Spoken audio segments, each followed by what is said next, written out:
Un retour en région pour un artiste matapédien, tu l'as rencontré? Oui, Simon Bérubé, un retour à Saint-Noël. Ouais. Finalement, il a acheté la bâtisse patrimoniale Norma Turcotte. Et avec ça, il va faire une galerie d'art et ça sera aussi son atelier pour ses œuvres artistiques. Wow, on s'en va voir ça. Simon Bérubé, t'es né à Saint-Moïse. Oui. Puis, ton nom, t'es un artiste. Ton nom d'artiste, c'est Bérubé, B-E-R-U-B-E-Y. Oui, c'est bien ça. C'est ton nom d'artiste pour ceux peut-être qui l'ont vu passer sur les internets ou tes œuvres déjà. Ça fait combien d'années que t'es artiste? Ben, dans le fond, moi, j'ai étudié en dessin animé, puis j'ai gradué en 2007. Fait qu'on peut dire que ma carrière professionnelle a commencé un peu à ce moment-là, mais dans le fond, j'ai travaillé, je travaille encore d'ailleurs dans un studio de dessin animé ou de jeux vidéo. Puis ma carrière comme artiste peintre, je l'ai débuté vraiment en 2016. C'est là que j'ai fait mes premières peintures, puis que le concept de ce que je fais aujourd'hui a commencé, si on veut. OK. Puis là, ben, je mène un peu les deux en parallèle.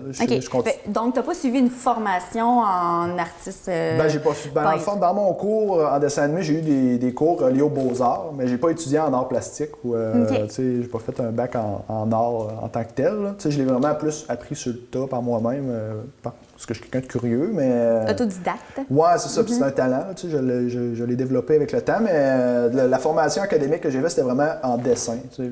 Maintenant, je fais de la peinture, mais il y a une grande part de dessin aussi dans ce que je fais. Là. Je mélange différentes techniques. C'est pour ça que je dis que je suis artiste multidisciplinaire aussi. OK. Mais là, tu veux surtout te concentrer sur toi présentement, depuis 2016, tu fais des œuvres d'art où que tu récupères finalement des matériaux. Je crois que tu réutilises. C'est plus que ça, c'est parce que dans le fond, je prends du bois et je le transforme en vue de faire des œuvres. Fait que c'est pas du vieux bois de grange que j'utilise, c'est vraiment des arbres que je coupe, que je transforme en planches. C'est comme de l'ébénisterie finalement. Puis je crée mes propres canevas. Des fois, souvent c'est du bois, mais des fois même j'utilise de l'écorce ou d'autres matériaux. Là. Puis dans le fond, je crée les surfaces sur lesquelles je peins moi-même. C'est un peu ça qui est la base de ma démarche. Fait qu'avant même de commencer à peinturer, il y a un travail qui se fait en amont là, de choisir les arbres puis de les travailler pour créer mes planches, de toutes les sabler, etc., faire toutes les étapes. Ça prend du temps. Là. C'est entre le moment qu'on coupe un arbre puis qu'on peut utiliser le bois qui soit sec, prêt à l'utilisation, ça prend 1 an, 2 ans, c'est voire plus des fois, là, mais n'empêche que c'est ça. Ça, c'est le début de ma démarche. Puis par la suite, là, quand j'ai une idée de peinture, ben là, je sélectionne dans mon inventaire de bois ce qui convient à mon projet, puis après ça, ben, je peins dessus. OK, t'es vraiment un artiste multidisciplinaire, comme qu'on dit. Ouais. Donc, pourquoi qu'on te passe en entrevue aujourd'hui? La grosse raison, c'est que tu viens de te procurer finalement une ancienne entreprise que ça fait 10 ans qui est née... qu'il n'y a plus rien qui se passe ici. On est dedans présentement. C'est l'entrrise, il y a 10 ans, qui existait. C'est M. Turcotte, Normand Turcotte, et frère. Puis, présentement, c'est un bâtiment patrimonial, que tu as acheté, là, finalement. Oui, exactement. C'est un bâtiment patrimonial qui a été bâti dans les années 50. Puis, dans le fond, c'est un style verniculaire américain. C'est qu'un plan carré. Là, ça ressemble à un moulin des plantes. Là. C'est à cause Abscas, dans le même genre. Puis ça a même été une partie du bâtiment servi de résidence familiale au début, dans ces années-là. Ça n'a pas duré longtemps, là, mais en tout cas, bref, c'est ça. Eux, ils ont opéré dans la deuxième, troisième transformation du bois pendant plus d'une 50aine d'années. 2 générations, comme on 2 disait générations, tantôt, c'est ça. Puis par la suite, ben, c'est ça. Là, ils ont cessé leurs opérations, puis moi, j'ai eu l'opportunité de l'acquérir. Puis ça a coïncidé avec le moment où je cherchais un endroit pour établir ma production artistique, pour avoir un lieu dédié. Comme je disais, j'ai plusieurs étapes dans mon processus de création. Puis le travail du bois, ça amène de la poussière, ça amène... il faut que j'aie un inventaire de bois. Là, j'étais comme... Jusqu'à maintenant, depuis 2016, je travaillais avec les conditions du bord. Là, parce que je voulais pas... Je démarrais, je voulais pas investir tant que ça non plus. Gérer le risque, fait que j'y allais dans mon sous-sol et des choses comme ça. Mais là, ça commence à être plus sérieux. J'ai des belles ouvertures puis des contrats qui s'en viennent pour moi. Fait que là, je voulais me doter d'un lieu qui me permettrait d'augmenter ma production, si on veut, puis d'ouvrir d'autres portes sur d'autres produits aussi. C'est pas comme je te disais quand je suis rentré en contact avec toi, là, je regarde peut-être pour aller dans d'autres choses que les beaux-arts aussi, en lien avec les matériaux que je crée pour moi, là, comme les loisirs créatifs ou l'art déco, des choses comme ça. Finalement, ça va être un peu ton atelier, celui déjà. Peu pour l'année, là, présentement, c'est sûr qu'avec la pandémie, parce que finalement, ton projet à long terme, tu penses que ça serait peut-être, tu voudrais que ça soit une galerie d'art ou c'est peut-être une boutique? Ben, de plus en plus, ce que je cherche à faire, c'est de. Là, c'est dans le contexte, comme la plupart des artistes, tu sais, j'ai une job. Tu sais, je veux dire, moi, comme je disais tout à l'heure, j'ai étudié en dessin animé, puis je travaille là-dedans présentement. À Québec? Ben, je travaille là, pour un studio de Québec, mais je travaille d'où ce que je veux. Je travaille de la en maison. télétravail. Ouais, c'est ça. Fait que ça me donne de la belle flexibilité aussi pour gérer mes différents trucs. Puis, parallèlement à ça, ben, j'ai ma carrière d'artiste peintre qui prend de plus en plus de place. Puis, éventuellement, j'aimerais faire le transfert pour graduellement délaisser les jobs que je fais pour les autres et me concentrer sur mes propres projets. Et plus vivre ici Ben et oui, être c'est ça. ici. Là. Exact. Puis là, ben, tranquillement, pas vite, je suis en train de placer les cartes pour me permettre de faire ça. Mais l'atelier ici, ben là, c'est ça. Pour l'instant, j'ai pas l'intention d'accueillir des gens. Là, la première chose pour moi, ça va être de faire le ménage pour vraiment me faire une tête sur l'inventaire que j'ai. Puis faire enlever une petite couche de poussière là, sur toutes puis roder les machines aussi, là, de m'apprendre à m'en servir. J'ai des contacts avec des anciens employés de Normand qui s'occupaient vraiment de la maintenance puis tout ça. Fait que moi, je vais m'occuper de... Cet hiver, là, je me suis fait justement scier une vanne de bois là, à Saint-Moïse, là, que je vais emmener ici bientôt. Oui, parce que la famille Turcotte habite encore ici, donc oui. Même David, là, avec qui j'ai fait le transfert d'entreprise, ben, le transfert d'entreprise, l'achat du bâtiment. David, la troisième génération, qui finalement n'a pas continué l'entreprise familiale. Oui, c'est ça. Eux autres, ils ont pris la décision de faire leurs propres affaires, là, puis c'est louable, mais c'est ça. Moi, dans le fond, je suis bien content, ça m'a donné l'opportunité de l'acquérir. Puis là, ben, cet hiver, mon plan, c'est justement faire le ménage, puis commencer à roder les machines pour le printemps prochain. Tu sais, j'ai des projets aussi de faire des rénovations parce que là, je vais mettre ça au bout du jour. Surtout la section bureau, parce que là, les gens qui sont pas venus ici, ben, peut-être le 2/3 ou un peu plus du bâtiment sert comme atelier vraiment de transformation du bois. Puis il y a une section bureau puis salle de montre qui servait un peu de petite quincaillerie à l'époque que je veux convertir justement en galerie d'art puis installer mes bureaux justement puis ma salle de peinture de ce côté-là pour vraiment séparer la peinture puis le bois, ça fait plus ou moins bon ménage avec la poussière. Oui. Là. Fait que je veux vraiment me faire une chaîne de production comme ça pour m'adapter à mon projet. Oui, mais c'est ça, j'ai l'impression que